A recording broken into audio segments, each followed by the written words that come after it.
Welcome back to Golf Without Tears, session number 8. I'm Joe Lane. Thanks for joining me. This time we're not going to actually do anything physical. We're going to use our minds.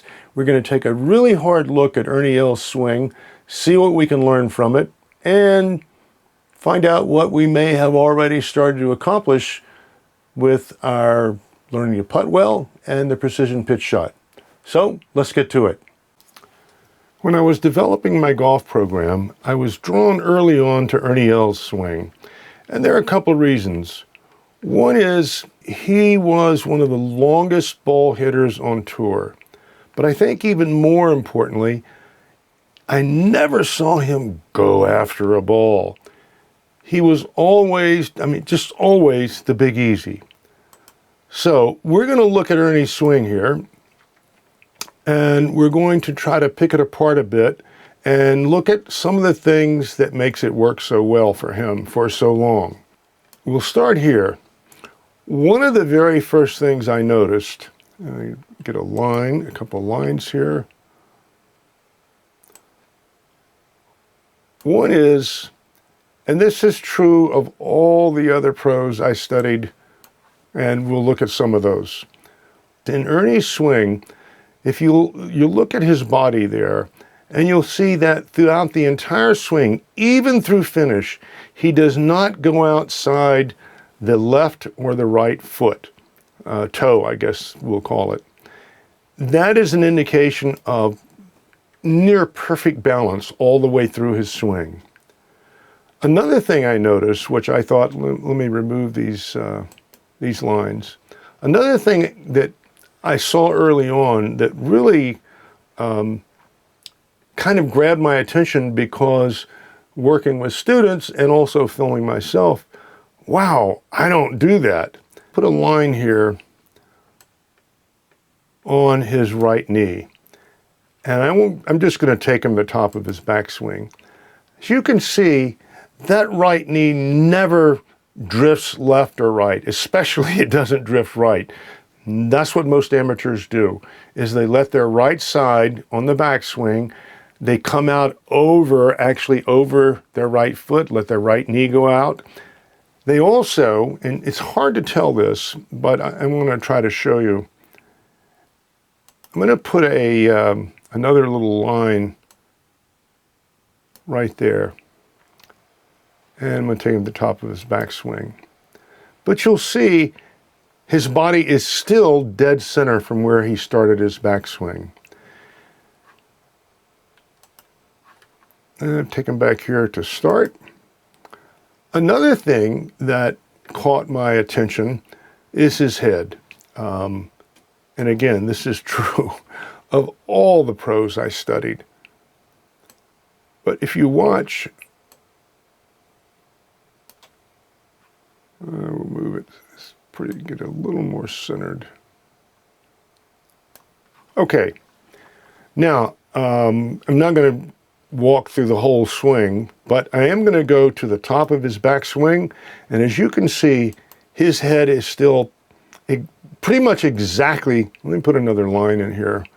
We'll make it a different color so it'll be easy to see. I'm going to put a line right here. Let me move that to the left just a little. There we go. Now, I'm going to take him to the top of his backswing. And you can see his head is still dead center. One more piece of this keeping the head still. And we're going to make a new line. This one will make a different color. We're going to put another line in here, and I'm going to put it right at the top of his head. I'm taking the top of his backswing. You can see the top of his head is still right there. This is something amateurs very rarely do. Stay centered like this. And staying centered like this is about being in perfect balance, which, as I know I've harped on it a lot on the balance board. If he was not in perfect balance, or he changed his body structure, meaning the bend of his knees, his spine angle, or the position of his head, then he would go up or come down as he took his backswing. And I'm going to take him right here to impact. One more click. And you can see the top of the head is still right there. The head is still centered right there. This is partially about perfect balance. I know I've harped on it. Hopefully you've been working on it. You've been on the balance board and you're starting to get a sense of being able to move while keeping yourself in balance. Now, we've only done a short backswing on the precision pitch shot, but as we move to longer swings, it's the same basic thing. You have to stay in balance and not be standing up and down and rocking back and forth or left and right. I want to go back here to setup, and we're going to make a line, try to get the center of his eyes, and we're going to put it, this is where, right there, is where the bottom of his downswing is. So I want you to look at this. I'm going to take him, well, we'll go up in steps. There, he's still looking at it. There, he's still looking at it, staring at it, if you will, still staring at it, still staring at it, still staring at it. And in fact, watch this. He doesn't look up until he's almost halfway through his follow-through, and he only looks up as his right shoulder in the swing pull him up. This keeping the head in place is indicative of balance, and looking at the ball or the spot in the grass where you want the bottom of your downswing to be is how you make good ball contact. If you're looking up before you hit the ball, you're going to be hitting fat shots, thin shots, shots out on the edge of the blade, almost every imaginable bad shot you can make. All right, let's go back to setup. Another thing that drew me to Ernie's swing is the degree of turning the shoulders relative to the degree of turning the hips. So we're going to put his hips here. All right. Now, what I also want to do, though, is I'm going to put a tiny little mark. We'll make it a different color. Right where his belt buckle is. Okay, now I'm only going to take him back until his hands reach his right knee, pretty much the length of the backswing for our precision pitch shot work. So let's just take him here. There, his hands reached his right knee. Yeah, his shoulders have rotated all the way there, and I know you can't see it because his left arm is in the way, but his belt buckle is still, here, let me just move him for him a little bit. You can see his belt buckle is still exactly where it was at setup. We'll go back to setup. There's his belt buckle, and we'll take him up to here so we can just get his hands out of the way. And his belt buckle's still there. Another thing that became apparent to me in studying Ernie's swing is at this point, if you look at his arms, they are both still flat as a board. And you've been working on this. You've been practicing keeping your arms flat in the throw the ball drill, in the precision pitch shot. So looking at this is how one of the best ball strikers ever in the game starts his backswing. All right, let's clear this stuff off. Now I want to go back here, and we're going to take the position that his hips are perfectly aligned with his target line. So his target is 90 degrees to his left. And what I want you to see is we're going to take it to the top of the backswing. And we're going to put another line up here. We'll make it a different color. Here's his shoulder turn at the top of his backswing. Now, it's almost impossible for me to show you because we're looking face on, but I'm going to get rid of this line or get it out of the way anyway, is his hips. Let's go back to setup here. A little bit past so you can see. The person moves the camera. But look at his hips relative to this, they look like porta potties or something back there.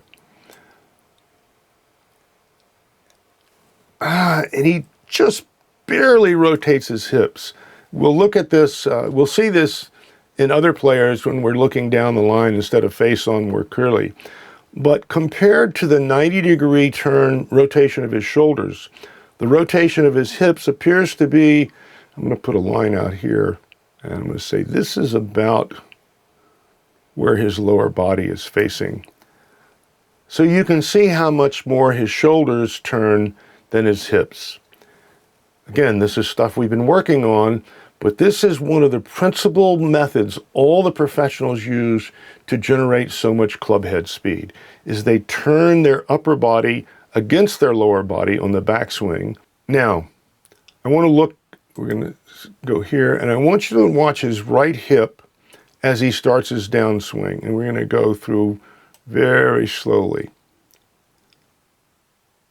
You can see the hips are already rotating way ahead of his shoulders. At this point, his hips are parallel to his target line already, and his shoulders are still rotated.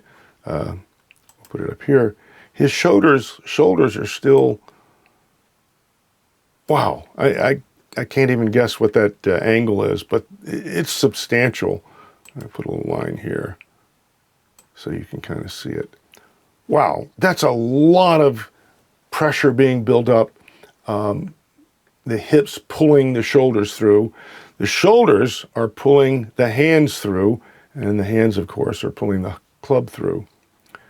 Now, another thing I found out that to me is really fascinating, because you can't see it when you watch somebody swing, but I want to show you at impact. There he is just past impact. So the ball was right here. Let me move back here. We'll put a mark where the ball is. And then we'll take this little bit. Now, he's already taken his divot, and the divot was taken right about here. So that's maybe, the bottom of the divot is maybe, I'm taking a guess here, but maybe 2.5 to 3 inches past the ball. But what is absolutely fascinating to learn about how the touring professionals generate so much club head speed is, I want you to look at, we'll change the color here. Here's the center of his body. There are his hands. Look how far his hands are, even after he's hit the ball. Look at how far his hands are still in front of the club head. The club head's right here.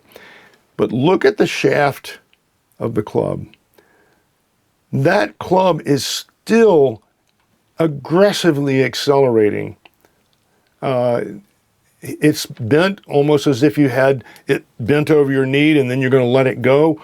Well, it hasn't completely let go, and you can see the bend in the shaft there. Or if you look at this photo, this is unfortunately archetypical of amateur swing. And you can see that club is way past acceleration.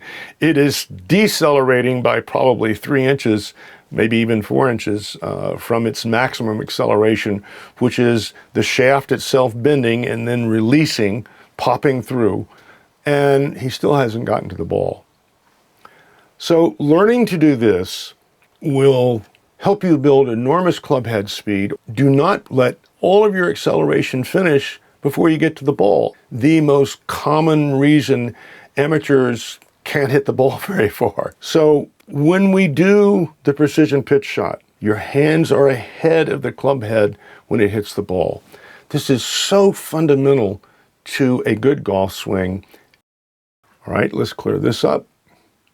We'll go back to setup here. Actually, we don't have to go back to setup. We're going to go to here. Even if you're watching Sunday afternoon and they turn on the high-speed camera and replay the person's swing, if you don't know to look for it, you won't see it. But what I want you to watch is the arms, the forearms, and the hands. Now watch as he moves through impact. That right hand, the arms are both straightened back out, which is, again, something you've already started work on in your precision pitch shot. But the arms are straightening out, and the right hand is starting to roll over the left hand. And it finishes there. This is something, let me get rid of this. This is something I've never seen an amateur do. People I work with, they will get it a little bit, but this is very serious wax on, wax off stuff, because you have to teach your body what it feels like, not when you're trying to hit a golf ball. We'll show you that in another session. This is one of the things that the touring professionals do that permits them to generate so much club head speed and hit the ball just unbelievably far. Let's watch us swing again just for a minute. That is so effortless. Definitely the Big Easy. And I can tell you that student after student after student, and myself included, it is so hard not to get in your head that, oh, I'm going to kill it. But it is keeping the body relaxed and generating club head speed is what's going to get that ball down the fairway for you. Okay, that's it for this session. See you next time.